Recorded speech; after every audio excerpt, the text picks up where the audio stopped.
Tujuan kita bukan di situ. Tujuan kita itu kalau ini terjadi kalian itu tenang. Kepalanya harus tetap dingin.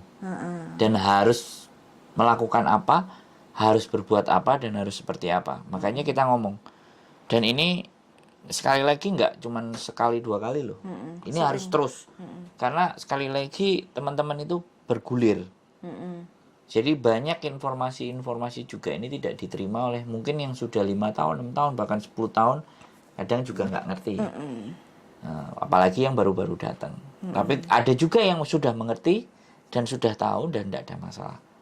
It's no problem. Jadi tetap tenang, berpikir jernih. Melakukan hubungan dengan siapapun itu bebas. Toh yang nanggung resiko teman-teman semuanya. Konsekuensinya yang menanggung dosa juga semua itu adalah teman-teman diri semuanya. pribadi. Cuma kita itu memberi informasi kalau sudah terjadi